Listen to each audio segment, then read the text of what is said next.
बिस्मिल्लाहिर्रहमानिर्रहीम। अस्सलाम वालेकुम स्टूडेंट्स। आज हमारा लेक्चर नंबर 10 स्टार्ट होने जा रहा है।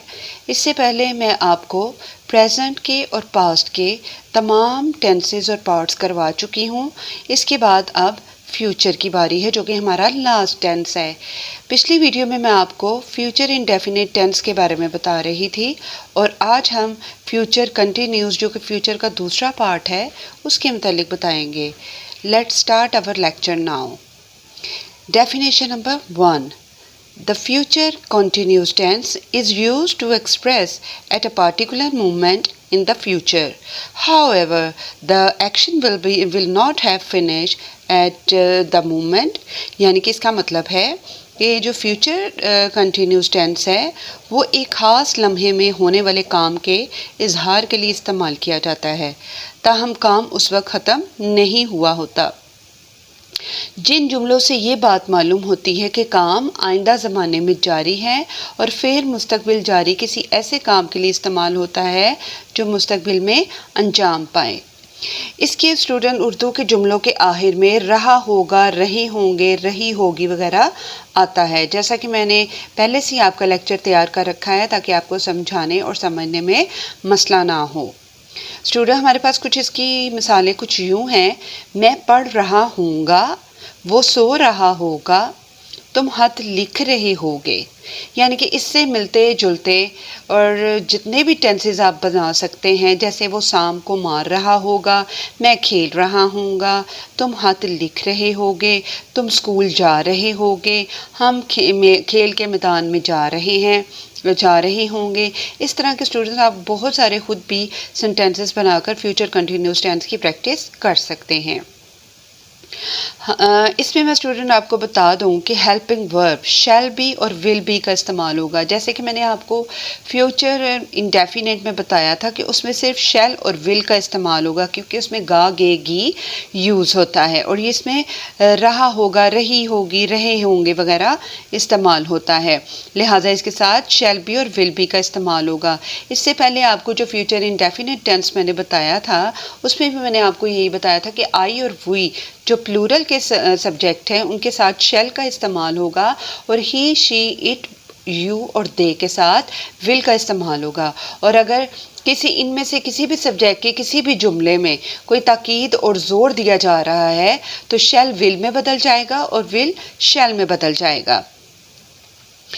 इसके बाद स्टूडेंट मैं आपको एक और बात रिमाइंड करवाना चाहती हूँ। स्टूडेंट, अगर हम टेंसेस के फार्मूलों को याद कर लें, अच्छे तरीके से याद कर लें, तो हमारे लिए बहुत ज़्यादा आसानी भी हो जाएगी और हमें कभी भी टेंसेस में कोई मसला दरपेश नहीं होगा। सिंपल सेंटेंस का फार्मूला हमारे पास कुछ यूँ है स्टूडेंट। सब्जेक्ट के साथ स्टूडेंट्स विल बी या शैल बी और वर्ब की फर्स्ट फॉर्म के साथ आईएनजी और प्लस ऑब्जेक्ट लगेगा। जैसे कि हमारे पास एक सिंपल सेंटेंस है, पानी उबल रहा होगा, the water will be boiling. इस पे बॉयल वर्ब की फर्स्ट फॉर्म है और उसके साथ हमने आईएनजी का इजाफा कर दिया है और द वाटर जो है इसमें सब्जेक्ट है और विल बी इसका हेल्पिंग वर्ब है। द नेक्स्ट वन इज वो पतंग उड़ा रहे होंगे, They will be flying the kites. They will be flying the kites. यानी कि fly इसमें वर्ब की फर्स्ट फॉर्म है जिसके साथ हमने ing का इस्तेमाल किया है और the kites इसका ऑब्जेक्ट है। स्टूडेंट, अगर आगे मैं आपको जो है वो नेगेटिव सेंटेंसेस के बारे में बताती हूँ, लेकिन जो हमने सिंपल सेंटेंसेस यूज़ किए हैं उसी को हम नेगेटिव में भी कर सकते हैं और उसी को हम इंटरोगेटिव में भी कर सकते हैं और उसी को हम मनफी सवालिया जुमले भी बना सकते हैं और WH की जो फैमिली है उसके सेंटेंसेस भी बना सकते हैं।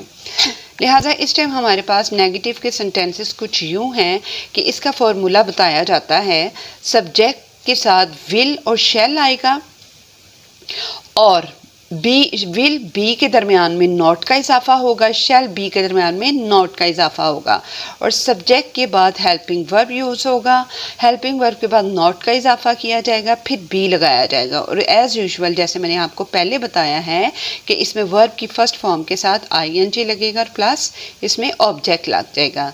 इसके बाद हमारे पास सिंपल सेंटेंस है, वो सांप को नहीं मार रहा होगा। He will not B killing the snake. इसमें किल वर्ब की फर्स्ट फॉर्म है जिसके साथ हमने ing का इजाफा किया और स्नेक इसका ऑब्जेक्ट है। और देख लिया स्टूडेंट आपने कि हमने हेल्पिंग वर्ब विल बी के दरमियान में नॉट का इजाफा किया है। द नेक्स्ट वन इज मैं नहीं खेल रहा हूँगा। आई शेल, जैसा कि मैंने आपको बताया था आई और वी के साथ शेल का इजाफा होगा और he she it you they के साथ विल का इजाफा होगा। I shall not be playing, मैं खेल नहीं रहा हूँगा। And the third one is तुम खत नहीं लिख रहे होगे। You will not be writing a letter. इसके बाद स्टूडेंट्स हमारे पास इंटेरोगेटिव की बारी है। तो इंटेरोगेटिव के लिए आप इंटेरोगेटिव का फॉर्मूला भी नोट कर लीजिए। हेल्पिंग वर्ब इसमें ही और शी विल और शेल का इस्तेमाल होगा। और आपको पहले भी टेंसेस में मैंने बारहा ये बात बताई है कि इंटेरोगेटिव सेंटेंसेस में सब्जेक्ट से पहले हेल्पिंग वर्ब लगता है। और इधर भी स्टूडेंट जैसे नेगेटिव में थोड़ी सी चेंजिंग आई थी कि विल बी के दरमियान में नॉट का इजाफा लगेगा और इसी तरह विल बी के दरमियान में इंटेरोगेटिव में सब्जेक्ट लगेगा। सब्जेक्ट बी वर्ब की फर्स्ट फॉर्म के साथ ing प्लस ऑब्जेक्ट और प्लस इंटेरोगेटिव मार्क। फिर उसके बाद अगर आपके पास WH की फैमिली है उसके सेंटेंसेस है देन आप सबसे पहले जहाँ कहीं भी WH के जुमले आएंगे अब सबसे पहले WH वाले सेंटेंसेस का इजाफा करेंगे। उसके बाद हेल्पिंग वर्ब विल और शेल का इजाफा करेंगे। उसके बाद सब्जेक्ट, उसके बाद बी और फिर वर्ब की फर्स्ट फॉर्म, फिर ing और प्लस ऑब्जेक्ट और फिर इंटेरोगेटिव मार्क। जैसा कि हमारे पास स्टूडेंट सेंटेंसेस हैं, क्या तुम किताबें ला रहे होगे। Will you be bringing the books, क्या तुम किताबें ला रहे होगे। Will you be bringing the books, क्या हम तैर रहे होंगे। Shall we be swimming. Swim जो है इसमें स्टूडेंट वर्ब की फर्स्ट फॉर्म है जिसके साथ हमने ing का इजाफा किया है।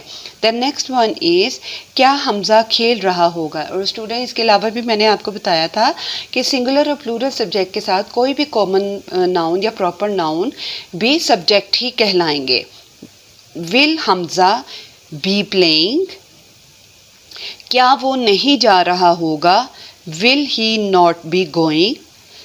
फिर अगर हमने मनफी और सवालिया जुमले बनाने हैं जिसमें इंटेरोगेटिव सेंटेंसेस में नॉट का इस्तेमाल होगा तो स्टूडेंट वो कैसे करेंगे। विल शेल हेल्पिंग वर्ब के बाद सब्जेक्ट, फिर नॉट का इजाफा, फिर बी का इजाफा और उसके बाद वर्ब की फर्स्ट फॉर्म लगेगी, उसके साथ ing का इजाफा और फिर ऑब्जेक्ट और एंड पर इंटेरोगेटिव मार्क। वो झूला कब झूल रही होगी। When will she be swinging, वो अपने कपड़े क्यों बदल रहा होगा। Why will he be changing his clothes. Students मैं उम्मीद करती हूँ कि आज का टेंस आपको बखूबी समझ में आ चुका होगा। अगली वीडियो तक के लिए अपना बहुत सारा ख्याल रखिएगा। कमेंट्स में प्लीज़ स्टूडेंट ज़रूर बताइएगा कि आपको आज की वीडियो कैसी लगी और आपको क्या टेंस की आसानी से समझ आ गई है, सारे सेंटेंसेस की समझ आ गई है। कमेंट्स में ज़रूर बताइएगा, लाइक कीजिएगा, वीडियो को शेयर कीजिएगा और मज़ीद मुफीद वीडियोस के लिए आप सब्सक्राइब करना मत भूलिएगा। इसके साथ ही मुझे इजाज़त दीजिए। अल्लाह हाफिज़।